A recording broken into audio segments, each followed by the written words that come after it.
to put chords in and that kind of stuff. So, okay, so I said I wanted to go over this. Do you just want me to like talk and say how to solve the problems, or do you have specific questions you want me to go over? Can we do it similar to like how we did in class just now? Or you want to work on it? You review it and then yeah. Well, I've already got the answers up. Can you do one for review and then make one up for us to do individually? To test. To see if you comprehend it?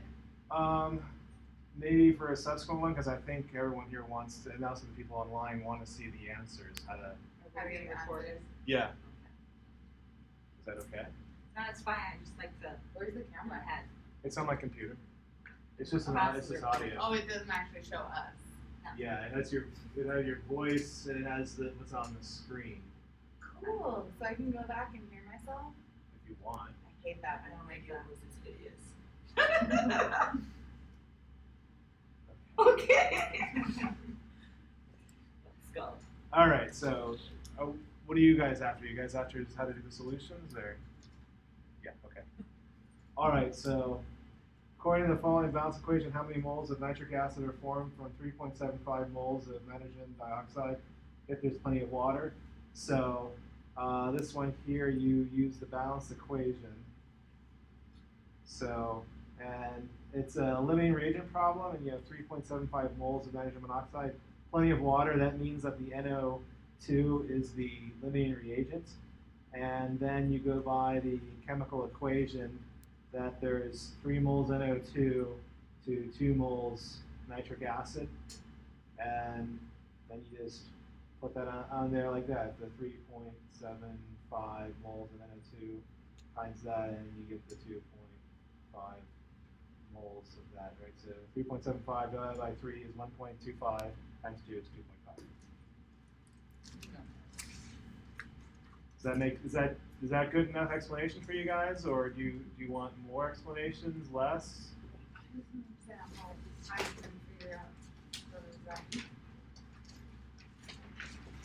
I'm sorry, I can't help you with that. I gotta pull it off. Questions with this one?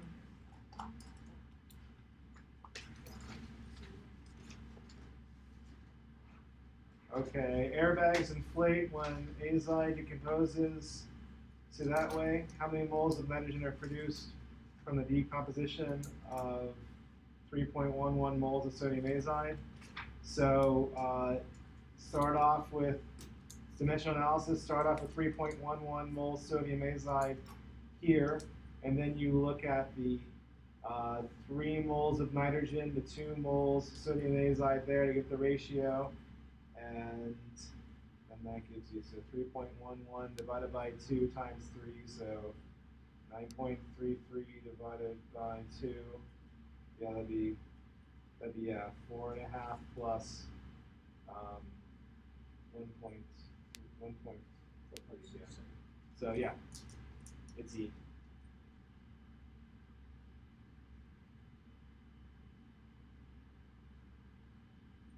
So.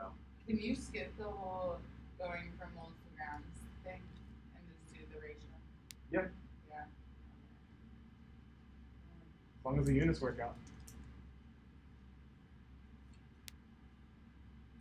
Questions with this one? I'm tired today. Whew. What is the mass of a single bromine atom? Br2. So you look at the periodic table, and it's whatever, 79.9 or something. Is that what bromine is? Bromine is, yeah, 79.9. 79.9 times 2 is 79.9 times 2, so 159.8 grams bromine per mole bromine. And then divide by Avogadro's number. Correct, 2.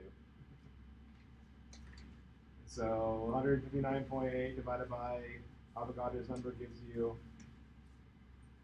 the 2.654 times 10 to the minus 22 grams per molecule, like so.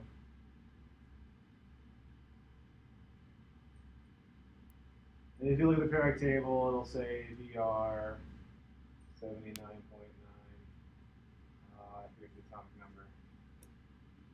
room 35. So it's 79.9 times 2. Good questions for this one? Determine the oxidation state of nitrogen and cesium nitrate.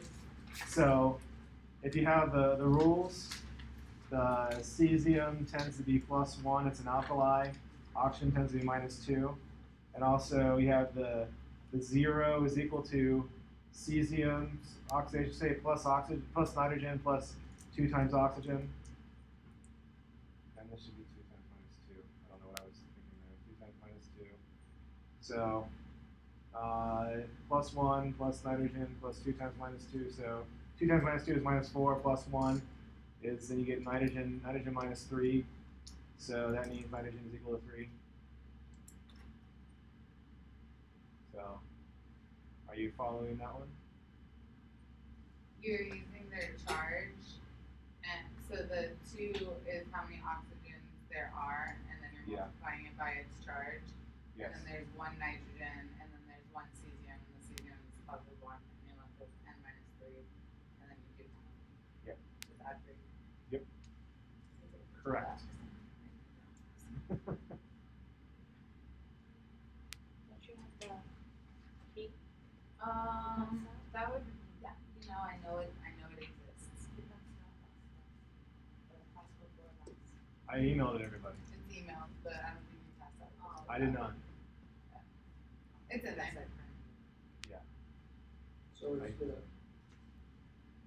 the oxidation state of each element individually, so like O2, that 2. Yeah, it's two oxygens. Say two each, and each is -2. That's right. Okay. Other questions? So 6 grams of nitrogen react with 5 grams of hydrogen to produce ammonia according to this equation. Which one is false? So the first thing is that you have 6 grams and 5 grams that added together makes 11 grams. So having the theoretical yield be 15 grams, you cannot have 11 grams of reactant and make 15 grams of product. Now that you already know is wrong. So, but if you want, you can go through and check each of these out. So which one is the limiting reagent? So this part here, that shows you the limiting reagent. So 6 grams of nitrogen, mole of nitrogen over 28 grams.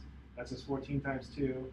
Then there's 2 moles of ammonia for every 1 mole of nitrogen, and 17 grams of ammonia per mole of ammonia. 7.29 grams of ammonia.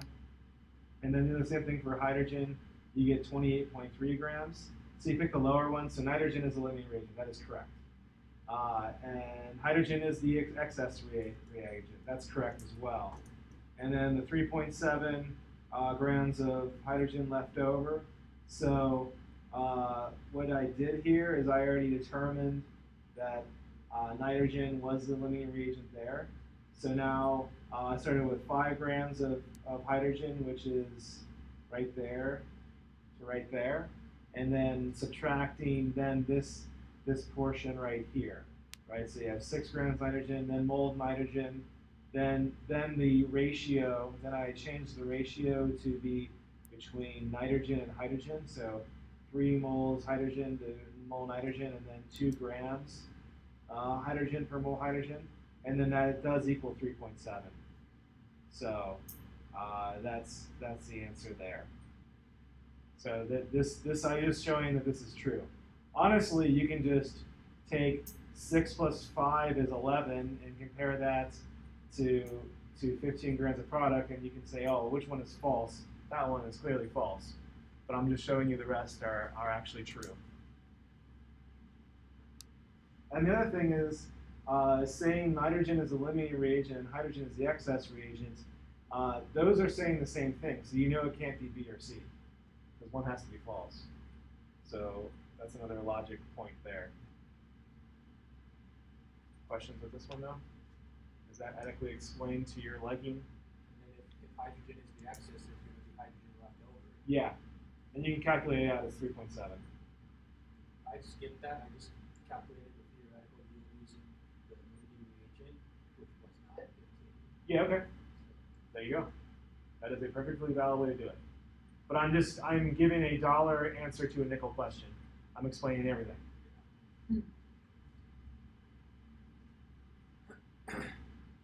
Other questions? Okay, so when 7 times 10 to the 22nd molecules of ammonia react with 6 times 10 to the 22nd molecules of oxygen according to this equation, how many grams of nitrogen gas are produced? So starting with I'll start with ammonia. So you start with 7 times 22 molecules of ammonia, and then this is just Avogadro's number. If you can't see this, it's going to be 6.0. 6.02 times 10 to the 23rd. That's times 10 to the 23rd molecules. That's Avogadro's number. And then for ammonia, you have a 4 to 2 ratio with nitrogen, and then nitrogen is 28 grams per mole. So, and the same thing then for oxygen. It's divided by Avogadro's number, but then you have a 3 to 2 molar ratio, which is indicated here, and then you get 1.86 grams. You pick the smaller one, which is 1.63. So 1.63 versus 1.86. Pick the smaller one. Questions with that one? Still ready? Should I take a pause? Let you write down. What? I remember. Hey, this is thinking like this takes a lot of energy. Yeah, I agree. Mondays are my long, hard energy day because I can lab in the morning and then lecture in the afternoon. I told you my friend, my ex-professor that did thermo, he guy is skinny as can be. All he does is sit around and think all day.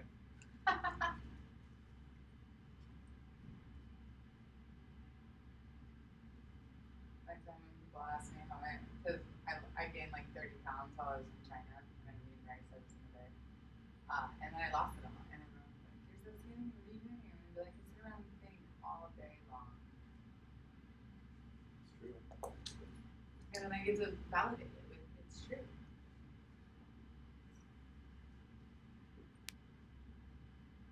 Well, your brain runs well off of sugar. It doesn't run well off of ketones. Because if you starve yourself, you go into ketosis, and your brain can work on it. It's just not as good.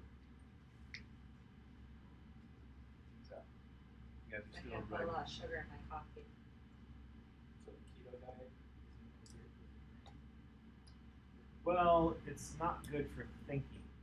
It's not necessarily bad for your brain. It's just not good for brain performance. So it's not like it's going to cause brain damage. But your brain likes glucose.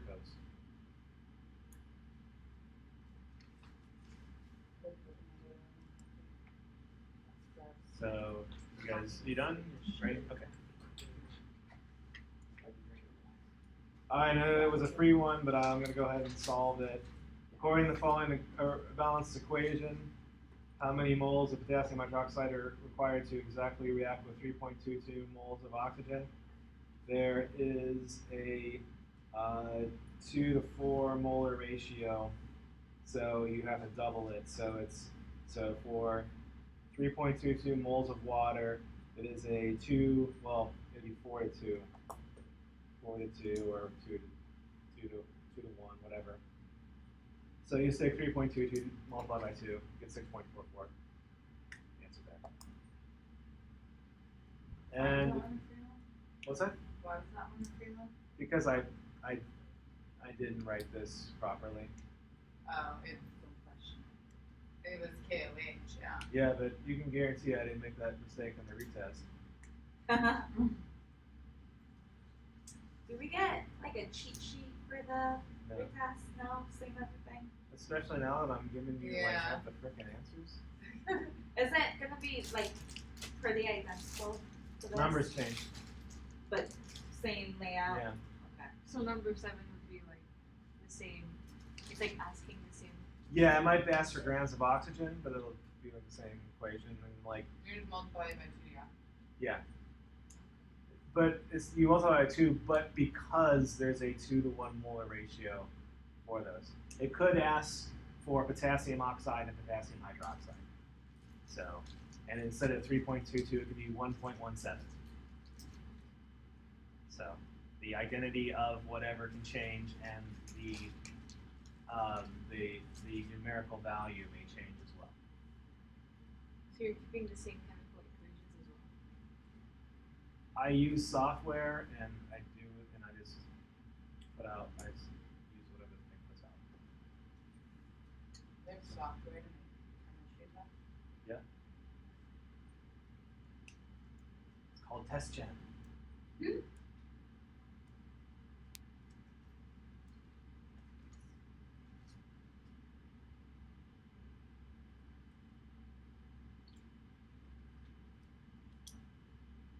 following? I'm looking at people's faces. I'm going by their body language feedback to know when to move on. If you're wondering what I'm doing. That's the next step. Okay.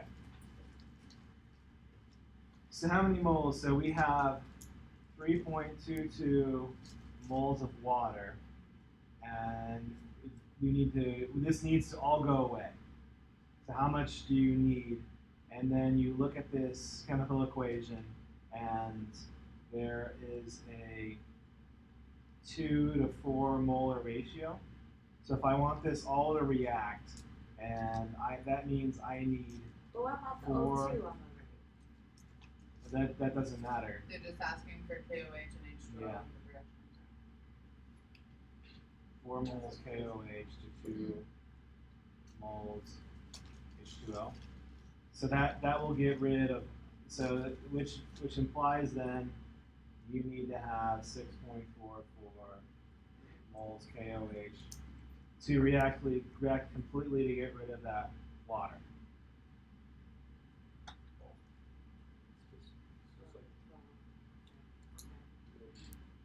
Okay. Yeah.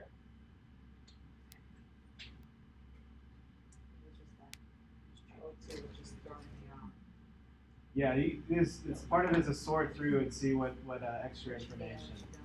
So the empirical formula sums it as 2.64 grams of carbon, 0.444 grams of hydrogen, and 0.704 grams of oxygen.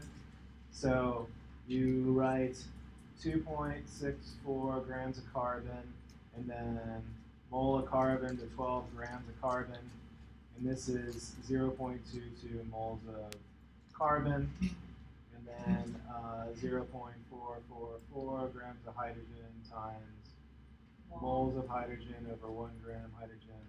This is going to be 0.444, and then 7.04 grams of oxygen times mole of oxygen over 16 grams oxygen. This is going to be 0.44 grams oxygen. So you divide by the lowest number, which is 0.22, and you get 1 to 2 to 2. So carbon to 2 hydrogens to 2 oxygen, like so. Okay.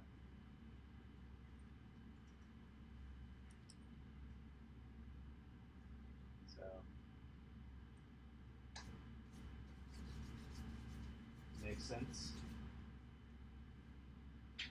Now for this one, do you want me to bring up the charts, or I don't know how to? This one is pretty straightforward.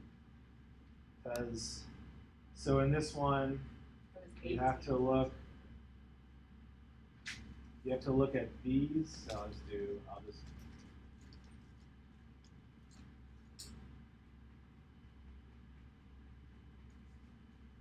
And if you're colorblind, I'm using different colors for the different cations and anions.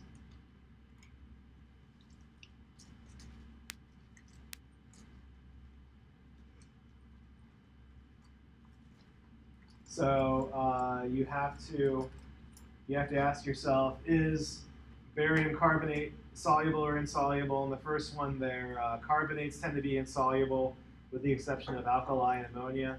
and barium is not an alkali or ammonium, so it's a precipitate. So that's the answer right there.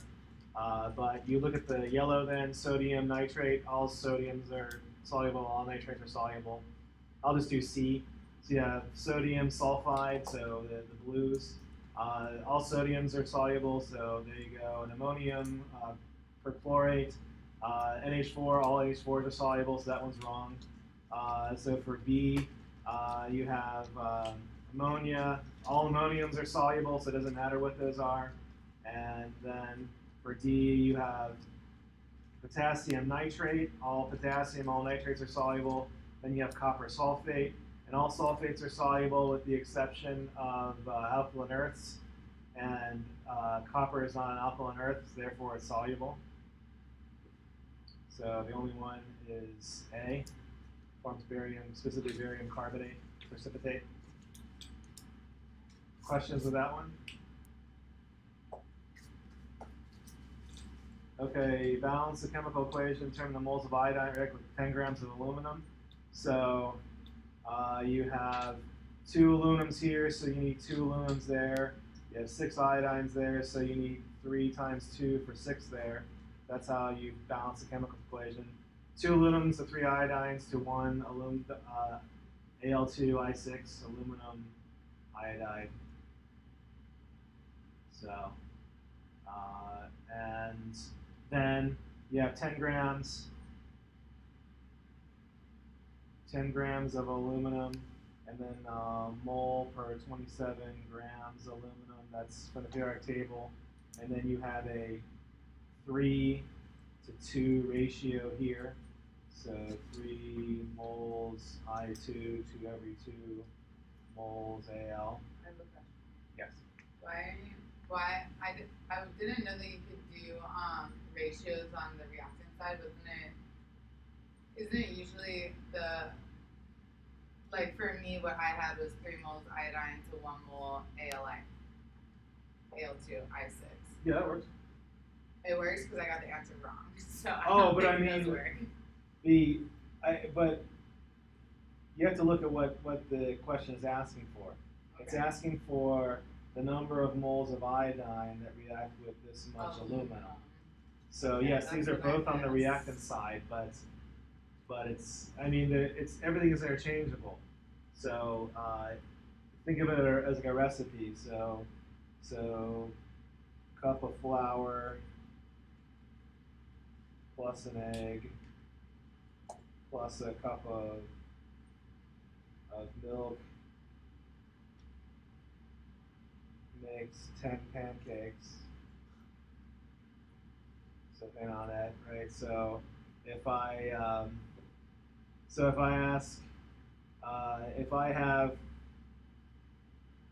3 eggs, how much flour do I need to react all of the eggs?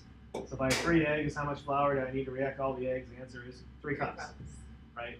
So that's what this is asking, except for we're having aluminum and iodine making aluminum iodide. So dimensional analysis can work off of reactants with reactants, products with products, products with reactants, work with energy. And You gotta read the directions. questions with that one? This is one a lot of people got wrong. Kind of sneaky. What is the concentration of nitrate ions in a solution prepared by dissolving 15 grams calcium nitrate to make 300 milliliters of solution? So the trick here was that there's 2 parts nitrate for every 1 part calcium nitrate, and then divide by the 300 milliliters. So that was the you underestimate the sneakiness part of that one. What goes on top of milliliters? Nothing. Nothing just stays. You're just dividing. by Yeah, three. because the units, the M is moles per liter. So you're looking to get those units. So you have to divide. You have to have liters in the bottom. I would normally, if I was not doing this for people to look at, I would just divide by 0.3 liters. But I know that some people don't like that. So I'm showing each and every step. Yeah, just the 2 minutes. Do you have to use a ratio every time that you do dimensional analysis? I can't think of a problem where you wouldn't have to. Okay. Because even 1-to-1 is a ratio, right? It's So somewhere in dimensional- your dimensional analysis should always be a ratio of what you're trying to find. So you're trying to Well, dimensional analysis by definition is a ratio. It's fractions. Okay. It's changing the units, right? Like Yeah. from one unit to another, so- Yeah. Well, yeah. Changing units. I mean, every number is a fraction. Let me. How's my battery going? Okay. How are we doing so far?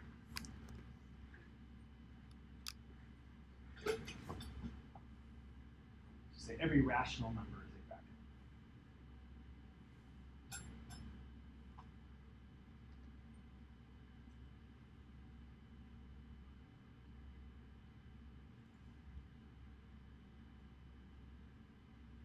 Why did you need to go to liters?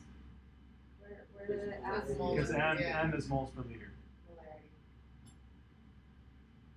So you have the moles and you divide by the number of liters, you get moles per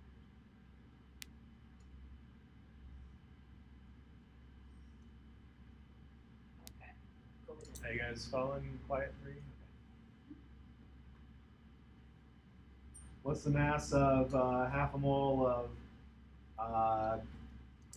chloro-trifluoroethane? Or CClF3. I guess I'm being proper. Chloro-trifluoroethane. And the way you figure it out, so it's going to be carbon plus chlorines plus 3 times fluorine's mass. So 12 plus 35.45 plus 3 times 19, and this is 104.45 grams per mole. And you have grams per mole. You have a half a mole. So half a mole times that is 52.2. Well, it should be 52.225. Proper. Very proper today. When am I not proper? True that. True. I was just Maybe Halloween if you're lucky enough to see me.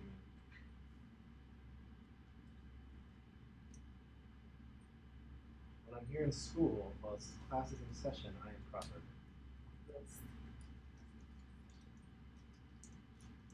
I actually let this one blank like an idiot, but I really struggled with the balancing of the equation thing. Okay. Balance the equation then. Or questions so far? Okay.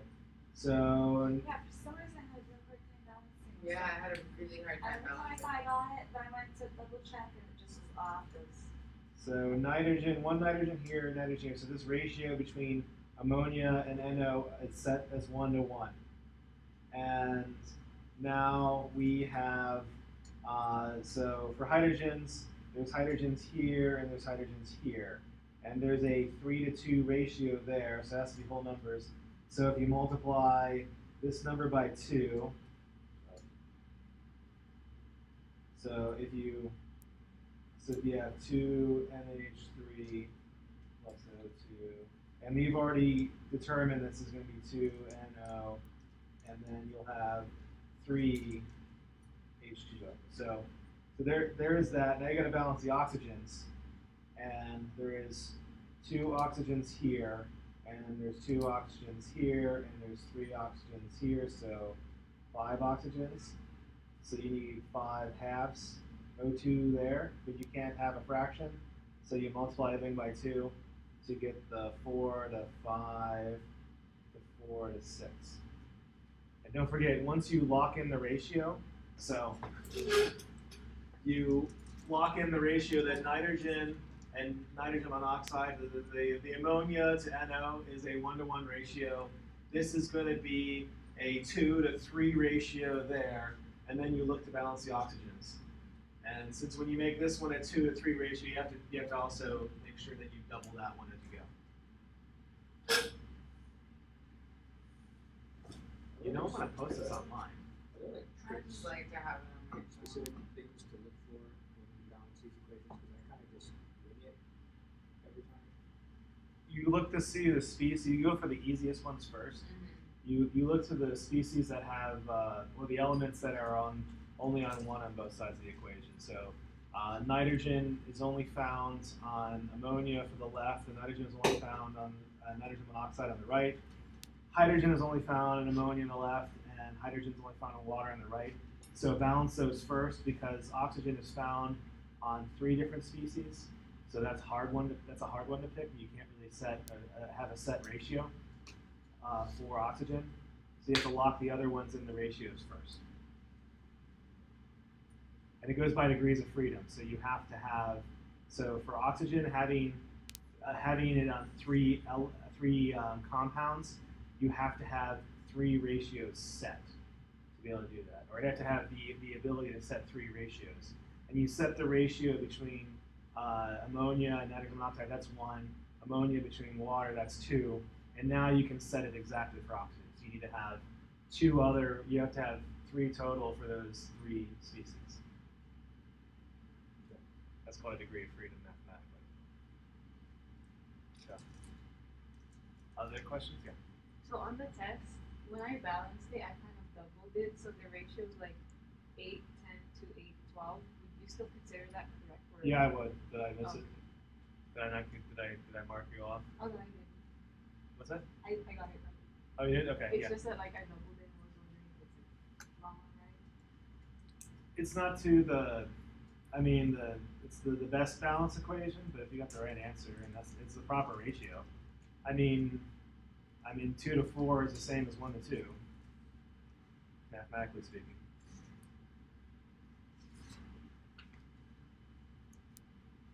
So, but anyways, once you do that, then you have 8 grams of ammonia and 11 grams of oxygen, so it's a limiting reagent problem. So setting up dimensional analysis, looking at ammonia, you get 11.5 liters and 6.7 liters. So you go for the lower one. Oh, and the dimensional analysis, I guess I should show you. So the top one here, 8 grams of ammonia. So mole of ammonia, 17 grams of ammonia. Then there is, from the balanced equation, once you balance it, there's a 4 to 4 molar ratio. So 1 to 1, 4 to 4, whatever you want. Like when I'm doing myself, I would put 1 to 1, but I put 4 to 4 so that students could follow it more easily. And then convert them to mass of nitrogen monoxide, and then it's given to you the 1.23 grams per liter. So make sure you put the liter on the top and the 1.23 grams on the bottom. So that's another common mistake. You put 1.23 liters per gram, but make sure that the 1.23 grams are stuck together. Density is divided, right? Whenever it's the density of nitrogen, is Mass per 1.0. volume. You always divide it. It depends on the units. It really just depends on what's asking for. In this case, the units work out for you to divide it. But we did a problem today in class where you multiplied by the density. Yeah, so if you just like, depending on what you want to end up with, you can flip the liters to grams and flip that, because it's still the same ratio. Yeah. So if you needed to end up with grams instead of liters, and you could use, then your volume multiplier becomes equal to grams over liters. Yes. Hey, I'll take all the help I can get.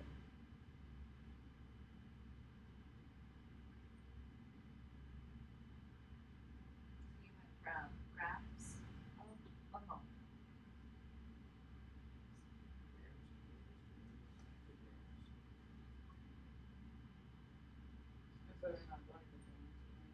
volume.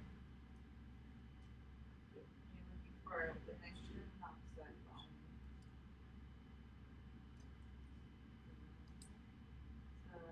Nitrogen. And the bottom one is oxygen. Yeah. And but that's I was explaining it for it like I just picked one to explain it because you guys look kind of blank faced, or you're just tired. I'm tired. Okay, so the top one though. I was explaining the units. You want me to explain the units on the bottom one? Same argument except starting with oxygen. Yeah.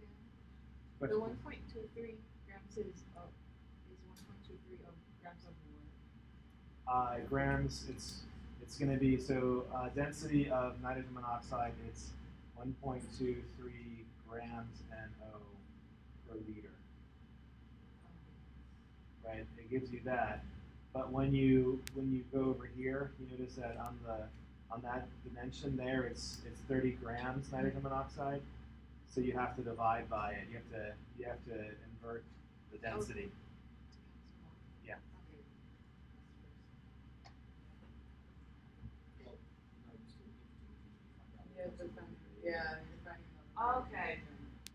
So that's the only reason you did both was to see which one was. Yeah. You can think of the density as a conversion factor. Flip those either way.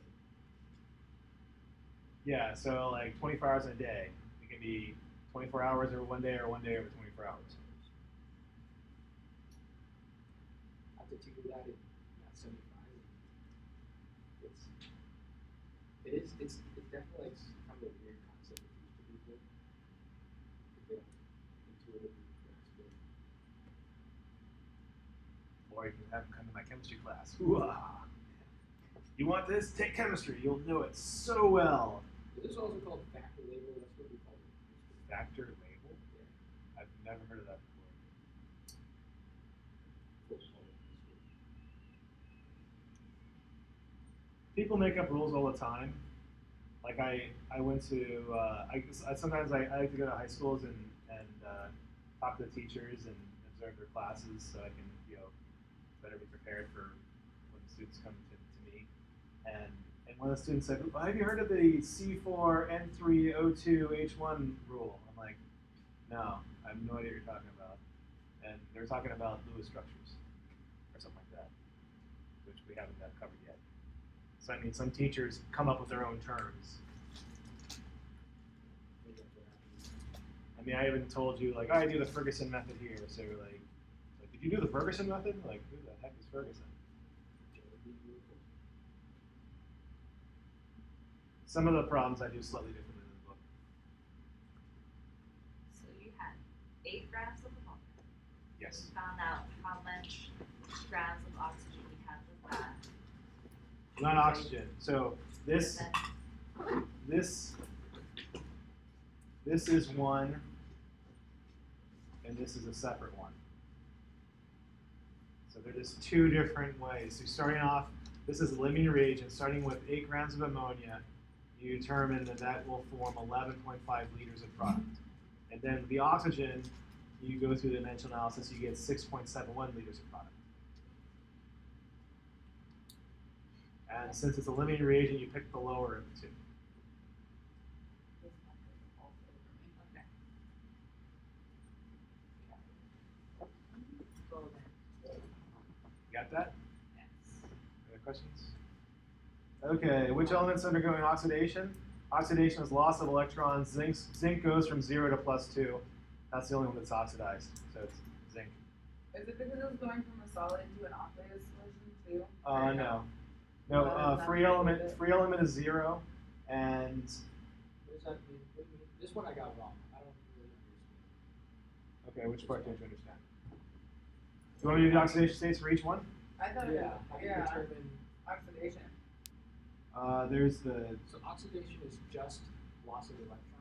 that's definition. But it's not losing electrons, it's gaining them. If That's it's going- reduction. What? Oh, +2. A positive means less electrons. A plus Oh charge yeah, means because there's less. more protons. Yeah. Okay, that makes sense. So, How do you know it's going to +2? Because of the 2 on the outside. So you would do the oxidation thing like in problem 4 Yeah. for each of these. Yeah, the oxidation states for each of these, this is going to be 0, +1, +5, -2, +2, +5, -2, 0. So if it's by itself, if it's like a gas, or is it only a solid with oxidation? If it's a free element, it's 0. And by free element, we mean If it's O3, if it's O2, if it's O, if it's O3 solid, if it's O3 gas, so it's all 0. just by itself. Yeah. Okay. A free element has a 0 oxidation state. Which means it's neither positive nor negatively charged. It's neutral. It just means it has all its electrons. Oh. Why is nitrogen +5? Isn't it -3? So for so nitrate is -1 ion. So -1 is nitrogen plus 3 times oxygen, and -1 equals nitrogen plus 3 times -2. -1 is nitrogen plus -6. 5 is nitrogen.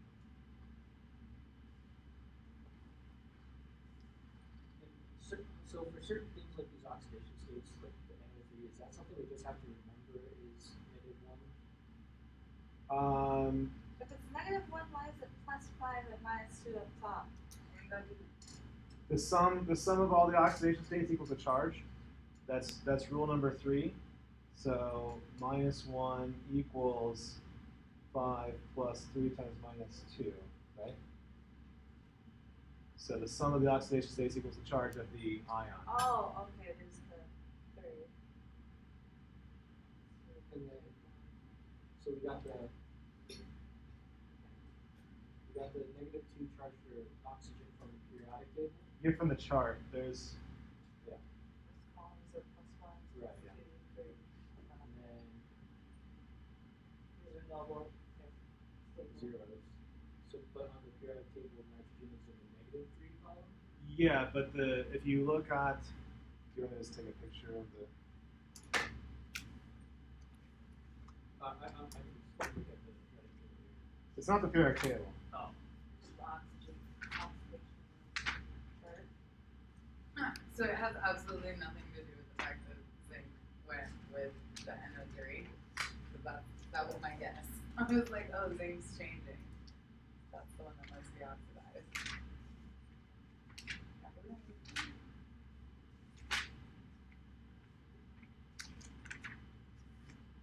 Maybe one day your luck will run out. Already did run out. I got one right. Oh, that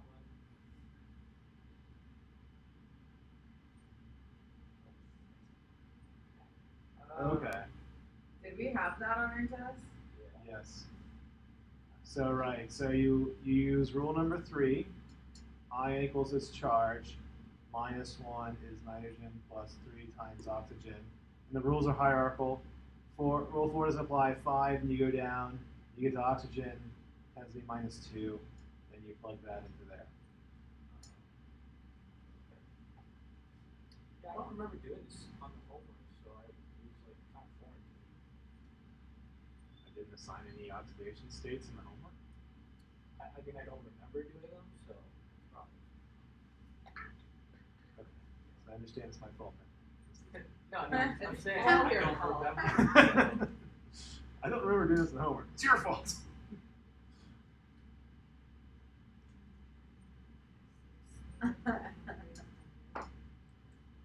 We did a few examples in class too. So -1 equals n plus 3 times -2.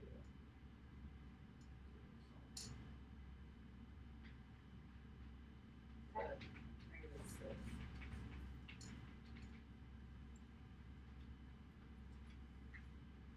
But anyways, you have zinc. Zinc goes from 0 to +2. That's oxidation. Silver goes from +1 to 0. That's reduction. So this is oxidized. This is reduced. And remember your tricks with the, I'm the oxidizer, I'm gonna reduce you. Or not, I'm gonna oxidize you and I get reduced. So reduction is the Gain of electrons. And oxidizing is the gain of protons. Well, it's not a gain of loss of electrons. Oxidize There's you. a loss of electrons. Yeah. Gain of protons is a completely different thing. That's much harder to do. It's a nuclear reaction. Or nuclear, some people say. What do you say? Nuclear. Yeah, it's nuclear. Nuclear power plant. Nuclear. Nuclear. That's missing crannies. All right. Other questions with this one? All right. Another one a lot of people get wrong because you didn't divide by because you don't divide by the percent yield. So same idea. The theoretical yield. This right here is the theoretical yield. So 32 grams of oxygen. So 32 grams of oxygen. 1 mole of oxygen is 32 grams of oxygen, and there is a 2 to 3 molar ratio there. And then potassium chlorate is 122.55 grams per mole. And then you have to divide by the 65%. That's many people multiply by 65%, but you have to have extra. So if it's only going to be 65%, like if I need to make 10 baskets and I'm only 50%, if I only have 50% accuracy, you take 10 divided by 0.5 rather than, that means I need to shoot 20 baskets to make 10. I don't multiply by 0.5. Like if I need 10, I only shoot 5, I get 10. No. You have to divide by the ratio. So, makes sense.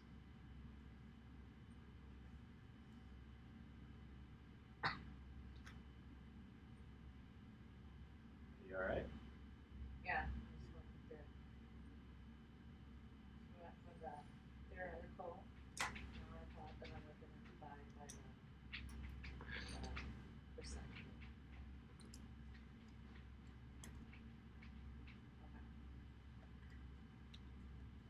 Good? Other questions? Good. How many electrons does calcium plus 2 ion possess? So calcium is element number 20. That means calcium just by itself has protons, electrons. It has 20 protons and 20 electrons. And since it's plus 2, means it's lost 2 electrons, or 20 minus 2 is 18.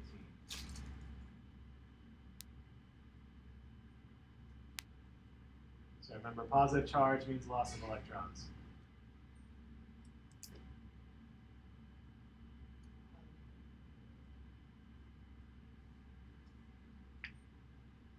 And this is whole one.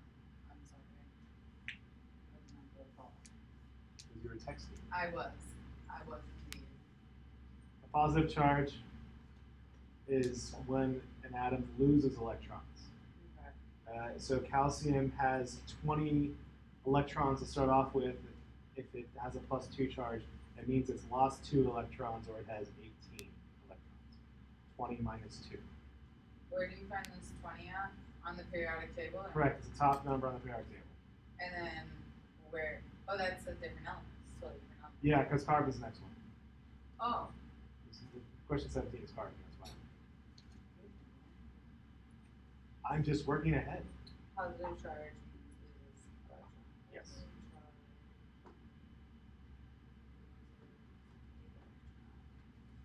And then since it starts with 20 electrons and has a positive charge of 2, you subtract 2 from 20. Exactly. Questions? Okay, so carbon 11. 11, so this one, why is it not 11 5? carbon.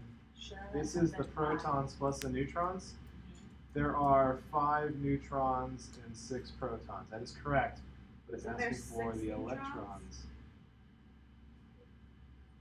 It's asking for the electrons. 5, 6 neutrons, and 5 electrons, I thought. No, carbon always has 6 protons. It's element number 6. So on the periodic table, Right. so hydrogen has 1, helium has 2, lithium has 3, beryllium has 4, boron has 5, carbon has 6, nitrogen 7, oxygen 8, and so on. It's your chaotic. I thought because it was 11, it lost an electron. No, that's just the top number is just the number of protons plus the number of neutrons.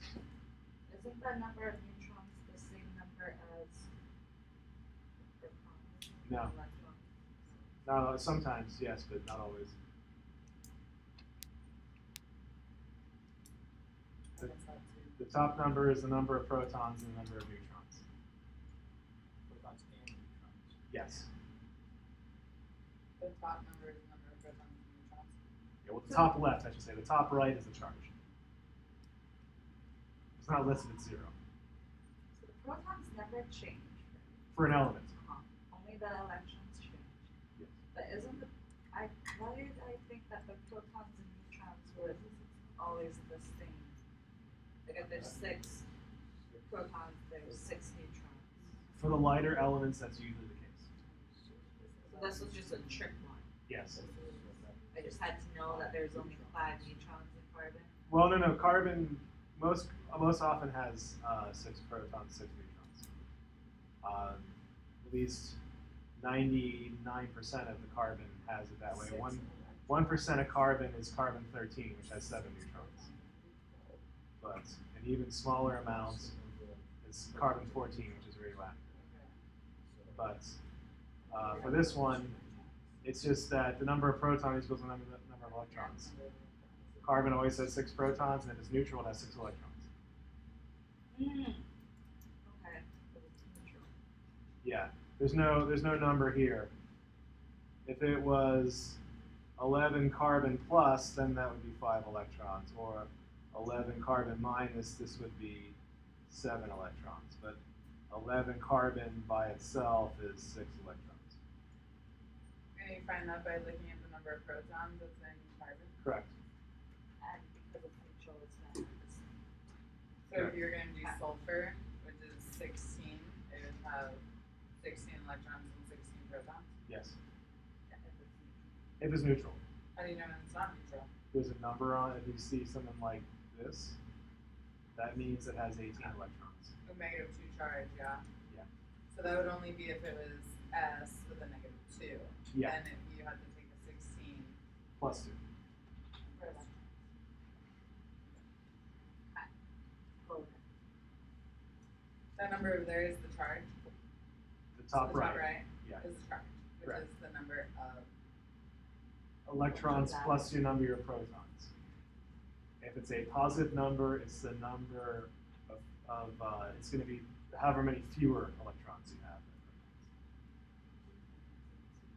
positive number is less electrons. Correct.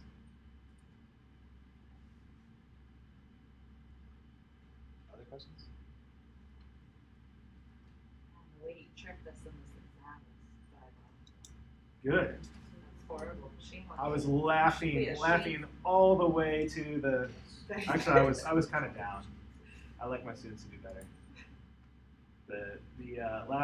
Well, I mean, we'll see how you do with the retest, and if this solidifies everyone in terms of this material, hey, you want to get this stuff down strong. If you're going to make it through this semester and maybe next semester, you want to be solid in this.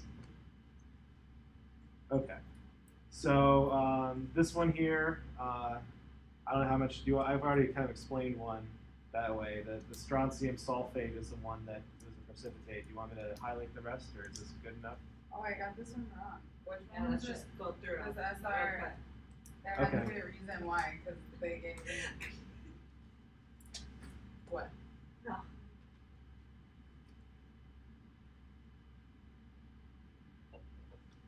So it's the SR and the SO4 that don't mix. Yeah, so if you look at the rules, all alkali salts are soluble. So Na acetate, C2H3O2, that's acetate. So all acetates are soluble, so Na acetate is soluble. But the strontium sulfate, that's listed as an exception, that's a precipitate, or it's insoluble. So for B, they're both alkalis, it's going to be soluble. C, they're both alkalis, it's soluble. D, it's an alkaline ammonia, all ammonias are soluble, all alkalis are soluble.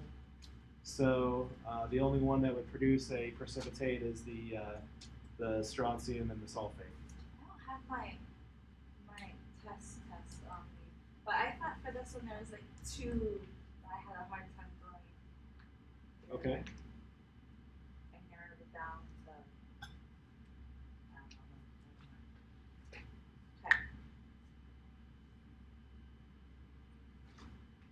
Do you want me to?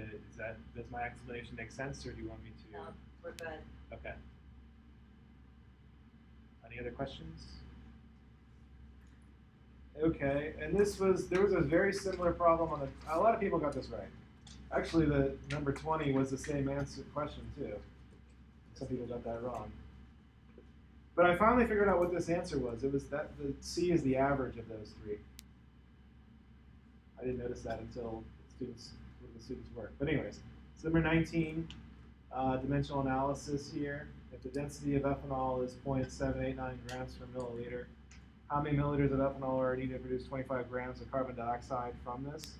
So you start off with 25 grams CO2, and then you convert to moles. The chemistry, you might think, okay, moles CO2 to 44 grams CO2. Then you convert to ethanol.